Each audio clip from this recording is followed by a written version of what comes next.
वो ऐसा कहेंगे कि आत्माएं अनंत हैं, लेकिन जो सूक्ष्म शरीर के भी आगे चले जाते हैं वो कहेंगे परमात्मा एक है, आत्मा एक है, ब्रह्म एक है। मेरी इन दोनों बातों में कोई विरोध नहीं। मैंने जो आत्मा के प्रवेश के लिए कहा उसका अर्थ है वो आत्मा जिसका भी सूक्ष्म शरीर गिर नहीं गया है। इसलिए हम कहते हैं जो आत्मा परम मुक्ति को उपलब्ध हो जाती है उसका जन्म मरण बंद हो जाता है। आत्मा का तो कोई जन्म मरण है ही नहीं, वो न तो कभी जन्मी है और न कभी मरेगी। वो जो सूक्ष्म शरीर है वो भी समाप्त हो जाने पर कोई जन्म मरण नहीं रह जाता है, क्योंकि सूक्ष्म शरीर ही कारण बनता है नए जन्मों का। सूक्ष्म शरीर का अर्थ है हमारे विचार, हमारी कामनाएं, हमारी वासनाएं, हमारी इच्छाएं, हमारे अनुभव, हमारा ज्ञान, इन सब का जो संग्रीभूत, जो इंटीग्रेटेड सीड है, इन सब का जो बीज है वो हमारा सूक्ष्म शरीर है। वही हमें आगे की यात्राओं पर ले जाता है।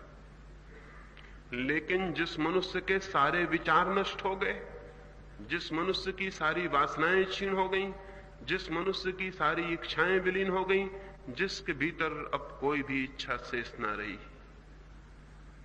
उस मनुष्य को जाने के लिए कोई जगह नहीं बचती, जाने का कोई कारण नहीं रह जाता, जन्म की कोई वजह नहीं रह जाती। रामकृष्ण के जीवन में एक अद्भुत घटना है।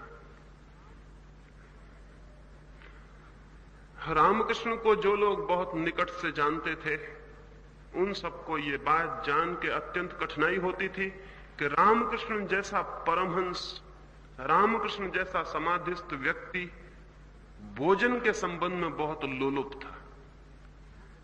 रामकृष्ण भोजन के लिए बहुत आतुर होते थे और भोजन के लिए इतनी प्रतीक्षा करते थे कि कई बार उठ के चौके में पहुंच जाते और पूछते शारदा को, बहुत देर हो गई, क्या बन रहा है आज? ब्रह्म की चर्चा चलती और बीच में ब्रह्म चर्चा छोड़कर पहुंच जाते किचन में और पूछने लगते क्या बना है आज, और खोजने लगते। शारदा ने भी उन्हें कहा कि आप क्या करते हैं ऐसा? लोग क्या सोचते होंगे कि ब्रह्म की चर्चा छोड़कर एकदम अन्न की चर्चा पर आप उतर आते। रामकृष्ण हंसते और चुप रह जाते। उनके शिष्यों ने भी उन्हें बहुत बार कहा कि इससे बड़ी बदनामी होती। लोग कहते हैं कि ऐसा व्यक्ति क्या ज्ञान को उपलब्ध हुआ होगा जिसकी अभी रसना, जिसकी अभी जीभ इतनी लालायत होती है भोजन के लिए। एक दिन शारदा ने बहुत कुछ भला बुरा कहा रामकृष्ण